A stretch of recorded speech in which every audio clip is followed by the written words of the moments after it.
فيما يخص تشكيل الحكومة الجديدة بدولة بلجيكا، فقد كلف الملك سابقا بول مانيات عن الحزب الاشتراكي وكذلك بارت دي ويفر لإيجاد حكومة جديدة. وأمام صعوبة وجود الأغلبية من أجل إنشاء هذه الحكومة، فقد قرر كل من بول مانيات من الحزب الاشتراكي وبارت دي ويفر من حزب الأنفيا التخلي عن محاولتهما لتشكيل ائتلاف حكومي جديد، وسيطلبان من الملك يوم الاثنين إعفائهما من مهمتهما. وكان للمفاوضان الملكيان دور استكشافي من أجل التعرف على الأحزاب الأخرى بشأن إمكانية تشكيل ائتلاف بأغلبية في البرلمان، لكن هذا الجزء من العملية لكنه رغم جميع المشاورات مع الأحزاب الأخرى لتشكيل الأغلبية في البرلمان لم يتمكن من ذلك.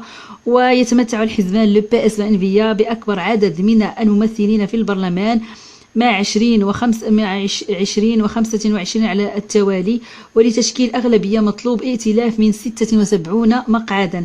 حتى اليوم كان المفاوضان الملكيان يعتمدان على ائتلاف من الاشتراكيين لو اس بي ا زائد لو بي اس بإجمالي 29 مقعدا، ولو انفيا بإجمالي 25 مقعد، إلى جانب الديمقراطيين المسيحيين سي دي في والسي دي اي إلى جانب الديمقراطيين المسيحيين لو سي دي في وكذلك السي دي اش ب17 مقعد. وبذلك يصل مجموع المقاعد إلى 71 مقعدا، فيما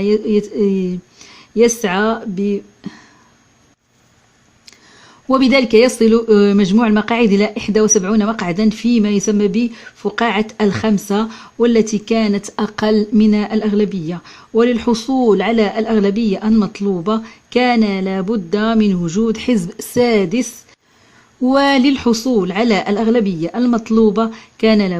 وجود حزب سادس الأمر الذي جعل المفاوضان الملكيان يتجهان ناحية حزب الخضر إيكولو زائد جرون الفلاماني ب21 مقعدا، أو الليبراليين لو ام ار وأوبن في ال دي ب26 مقعد. هنا فقط انهارت المحادثات، فكلتا المجموعتين لديها مشاكل مع خطط الحكومة المقبلة التي وضعها إما لو بي اس للليبراليين أو لإنفيا للخضر.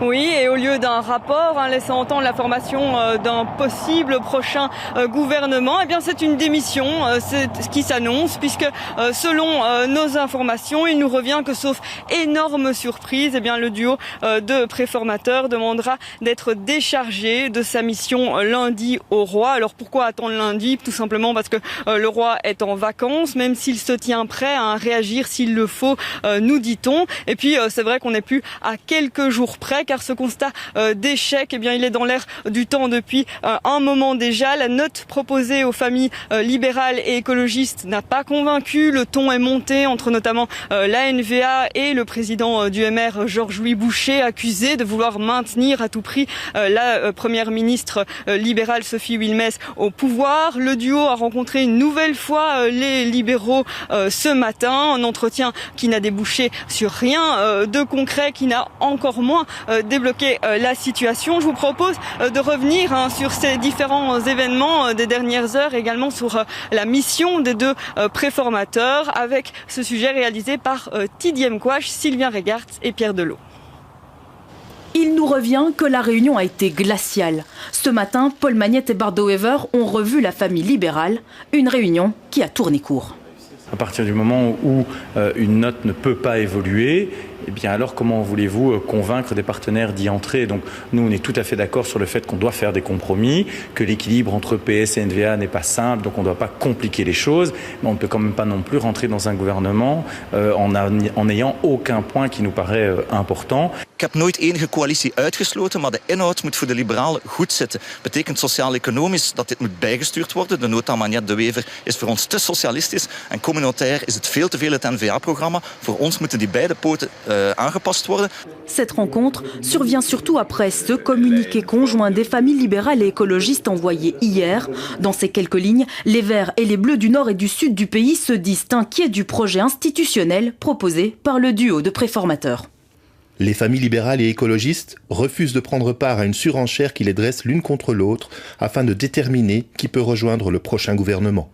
Un communiqué qui jette un froid, d'autant que depuis le début de la mission, aucun parti n'a disposé de cette fameuse note Magnette de Wever. Autour de la NVA et du PS, SPA, CDNV et CDH acceptent de discuter, mais cette bulle des 5 partis ne réunit que 70 sièges sur 150 au Parlement fédéral. Il manque encore un partenaire, peut-être les libéraux, mais en coulisses, il se murmure que la personnalité de Georges-Louis Boucher dérange. Les Verts sont eux alors invités à discuter, mais ils finissent par rejeter la note, tout comme les libéraux. C'est le moment d'être dans l'action et dans la solution, et donc que chacun prenne un peu de hauteur et de recul, accepte de venir autour d'une table, discuter, dialoguer. On ne peut pas dire pendant des mois qu'il est essentiel pour l'avenir de ce pays que PS et NVA puissent dialoguer et travailler ensemble, et puis quand ça arrive, tout faire pour faire échouer. La semaine écoulée était annoncée comme un tournant dans ces discussions fédérales. 14 mois après les élections, toujours pas de gouvernement fédéral en vue. وكان من المقرر أن يلتقي المفاوضان الملكيان مع الملك فيليب يوم الاثنين لإبلاغه بالتقدم المحرز، ومع انهيار المحادثات سيطلبان المفاوضان من الملك إعفائهما من مهمتهما، وقد يقرران الموافقة أو يختار بدلا من ذلك السماح لهما لمحاولة جديدة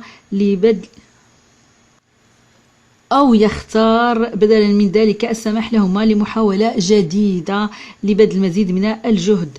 في هذه الأثناء يعتبر ماغنيت ويفر أنهما قد ذهبا إلى أبعد ما يمكن أن يذهب إليه، فقد كان بالسابق من أشد الأعداء ليجلس على طاولة واحدة.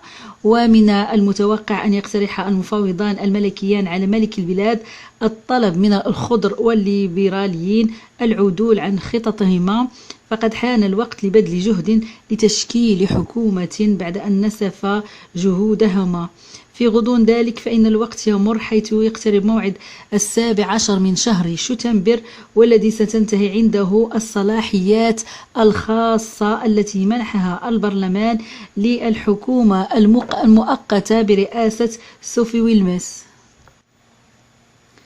وفي حالة لم يتفق على أي حكومة سوف يكون هناك حل واحد هو الانتخابات الفيدرالية، وهذا ما لا يريده الجميع. كل هذا سوف نراه بهذا الفيديو. Voilà pour ce constat d'échec. Place à la suite. À présent, Elisabeth, c'est la question que tout le monde se pose. Que va-t-il se passer maintenant ? Eh bien oui, si le duo démissionne, le palais devra reprendre la main et on pourrait imaginer qu'il confie une autre mission à un ou plusieurs autres partis. La question c'est évidemment à qui ? Aux libéraux, aux écologistes, à la première ministre Sophie Wilmès elle-même. Et puis l'autre question c'est évidemment pour quel scénario quand on sait que pour le moment rien n'a abouti. Et je vous rappelle qu'il ne reste qu'un mois avant la fin des pouvoirs spéciaux du gouvernement actuel, un mois avant de pouvoir prendre une décision, un mois avant de possibles élections. بعد تشاور بين مختصين في مجال الصحة، الوزراء المختصين في مجال الصحة، اتفقت المجتمعات المختلفة ظهر الجمعة على تنظيم عام دراسي جديد في ظل نظام الرمز الأصفر المشترك على مستوى البلاد كافة، على الرغم من عودة وباء كورونا للانتشار من جديد. وهذا يعني أن أسبوع الدروس المكون من 5 أيام سيكون، وبناء على ما تقرر سيكون هناك 5 أيام من الدروس في المدرسة للطلاب من جميع المستويات، ومع ذلك ستعطى صلاحيات محلية في حالة تفشي وباء كورونا بشكل حاد، ولمستويات معينة من التعليم الثانوي فقط للتحول إلى التدريس عن بعد. Élisée, la question, la rentrée des classes pourra-t-elle avoir lieu normalement ? Plusieurs réunions ont eu lieu ce vendredi entre les différents acteurs du monde de l'enseignement. Tidiem Kouach, est-ce qu'on sait concrètement comment la rentrée scolaire va se passer ?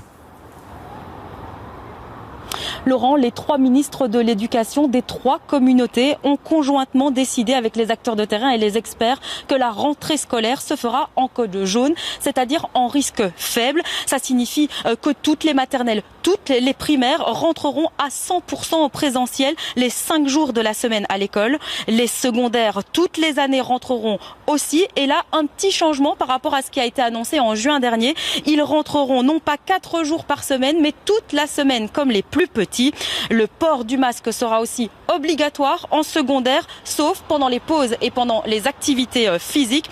Mais tout le monde restera très très attentif à l'évolution de l'épidémie de coronavirus dans notre pays. Il se pourrait que l'on passe du code jaune au code orange, localement dans certaines communes, là où il y aurait des foyers de contamination. Et là, seuls les 2e et 3e degrés du secondaire seraient impactés, c'est-à-dire de la 3e à la 7e année secondaire. Les classes seraient alors scindées en 2 et les élèves n'iraient que 2 jours par semaine en classe en présentiel. Ce changement de code couleur devra faire l'objet d'une concertation entre les experts et les autorités compétentes et au final l'aval du ministère de l'Éducation. لقد قامت وزارة الخارجية البلجيكية بمراجعة نصائح السفر إلى عدد من الدول الأوروبية، وصدرت قائمة مناطق السفر المنقحة في وقت مبكر من مساء يوم الجمعة. وإليكم أهم التغييرات الواردة. مالطا تم تلوينها باللون الأحمر، هذا يعني أن السفر من بلجيكا إلى هناك محظور. اللون الأحمر أيضا ظهر في مقاطعات بيسكاي الإسبانية في إقليم الباسك وسوريا. ولم تعد هناك مناطق خضراء في فرنسا، بينما دخلت مقاطعات فليفولاند وأوترخت وشمال برابانت الهولندية الآن إلى اللون البرتقالي. أما في سويسرا تغير لون كانتون جنيف إلى الأحمر إلى البرتقالي، في حين لم تعد كرواتيا باللون الأحمر. لمراجعة بقية القائمة على موقع وزارة الخارجية البلجيكية. لمعرفة المزيد قبل السفر إلى أي دولة، خصوصا إلى إسبانيا التي أصبحت تعرف الآن ارتفاع في عدد العدوى، وكذلك إلى إنجلترا التي أصبحت تفرض الآن على الذي يأتي من بلجيكا حجر 14 يوما. يجب دائما الدخول إلى موقع وزارة الخارجية البلجيكية لتعرفوا التدابير التي تفرضها كل دولة والتدابير التي تفرضها بلجيكا على من يعود من هذه المناطق، وكذلك المناطق التي يمنع السفر إليها إذا كانت في المنطقة الحمراء. كل هذا ترونه في صفحة وزارة الخارجية. كل هذا سوف نراه في هذا الفيديو الذي يشرح لنا الوضعية الوبائية بإسبانيا. Rayon des destinations touristiques, c'est encore et toujours l'Espagne qui inquiète. Oui, regardez, il y a 2 nouvelles régions espagnoles où il est désormais interdit de se rendre, dans la province de Biscaye au Pays Basque et dans la province de Soria. Elle s'ajoute à la liste de 7 endroits déjà classés en zone rouge, comme par exemple la province de Barcelone. Si vous en revenez donc, quarantaine et test obligatoire. Mais les régions où une vigilance accrue doit être observée s'allongent également, 20 au total, et on y retrouve les très touristiques Valence, Malaga ou encore Salamanque. Ici, on le rappelle, la quarantaine et les tests sont vivement conseillés, surtout en cas d'activité au risque, comme des visites familiales ou de participation à la vie nocturne. J'imagine qu'il y a également d'autres changements auxquels il faut être attentif. Oui, par exemple Malte qui devient rouge, comme au début de l'été d'ailleurs, et plusieurs régions de Roumanie, dont la capitale Bucarest. En ce qui concerne la France, le département de la Mayenne n'est actuellement plus classé rouge. En revanche, attention, beaucoup de départements passent en code orange, dont beaucoup dans le sud, le Gard, l'Hérault, la Haute-Garonne dans le sud-ouest et pratiquement toute la Provence. On ne le dira jamais assez, consultez cette liste avant de partir, mais aussi une fois que vous êtes sur votre lieu de vacances. Et puis Laurent, en revenant, n'oubliez surtout pas de compléter le formulaire obligatoire. En effet, restez vigilants aux différents changements. Merci beaucoup Martin d'être venu ce soir en plateau. L'Espagne, vous en parliez, vient d'ailleurs d'annoncer de nouvelles mesures. Elle va fermer ses discothèques, mais aussi interdire de fumer en rue. On rejoint Frédéric Tragny à Barcelone. Frédéric, le pays veut à tout prix empêcher un vrai retour de l'épidémie. Oui, effectivement, d'où cette réunion d'urgence ce matin des autorités sanitaires qui réagissaient à la hausse des chiffres, notamment le taux d'incidence. C'est ce taux qui est calculé en fonction du nombre de cas pour 100 000 habitants. À titre comparatif, il est de 15 en Allemagne, 32 en France, 69 cas pour 100 000 habitants en Belgique et il est de 110 cas pour l'Espagne qui a donc décidé de nouvelles mesures puisqu'elle pense que la progression est suffisamment lente pour pouvoir être contrôlée par des nouvelles restrictions. 11 au total ont été décidées ce matin, parmi lesquelles effectivement la fermeture des discothèques, des boîtes de nuit. Et puis des salles de danse. L'interdiction de fumer va être généralisée à tout le pays. Elle suit une recommandation de l'OMS qui estime que les fumeurs contaminés peuvent projeter des micro-gouttes de salive contaminées au Covid-19.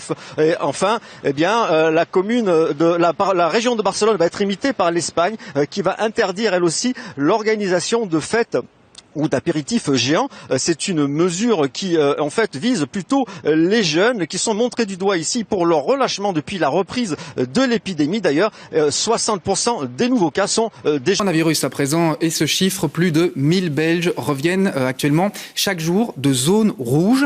Ils doivent normalement donc observer une quatorzaine en isolement, ce que n'a pas fait un habitant de Flandre orientale. Il a été arrêté. Alors comment les autorités ont-elles été mises au courant de cette infraction? Et que risque-t-on dans ce genre de cas? Pascal Bollekens a toutes les réponses. C'est l'histoire d'un employé qui rentre comme si de rien n'était au travail après des vacances estivales en Macédoine. Le problème, c'est que le pays est en zone rouge pour le coronavirus et que l'homme aurait dû respecter une quarantaine de 2 semaines à son retour. L'homme, un habitant de Altert, travaille comme chauffeur de bus. C'est sur son lieu de travail que la police locale est d'ailleurs venue pour l'arrêter. Une stricte application des règles liées au coronavirus selon la bourgmestre de Altert qui estime que la police a réagi vite et de manière équilibrée. Il faut dire que dans ce cas-ci, l'interpellation en question s'est faite en douceur. Le chauffeur de bus n'avait apparemment pas tout compris. Il était de bonne volonté parce qu'il est volontairement passé, quand la police lui a retenu, il est passé volontairement en auto-isolation. Donc c'était pas de mauvaise volonté, mais il n'avait pas bien compris. Donc bon, à ce moment-là, on parle avec lui, on va lui expliquer ce qui se passe et pourquoi c'est tellement nécessaire de quand même passer en auto-isolation. Il avait bien rempli son formulaire des affaires étrangères. Il s'est donc fait tester et ne devra pas payer d'amende. Mais l'affaire pose quelques questions sur le traçage de tous ces vacanciers de retour d'une zone rouge. Que se serait-il passé si la police n'avait pas été prévenue par l'entourage du travailleur?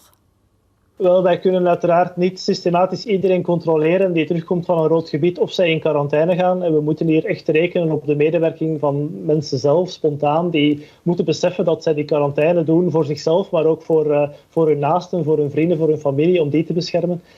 On l'aura compris, c'est un système qui ne peut marcher que si chacun joue le jeu. Dans ce cas-ci, le chauffeur de bus était de bonne foi et mal informé. Mais rappelons que si ça n'avait pas été le cas, la police pouvait le forcer à l'isolement pendant 2 semaines et lui dresser un PV.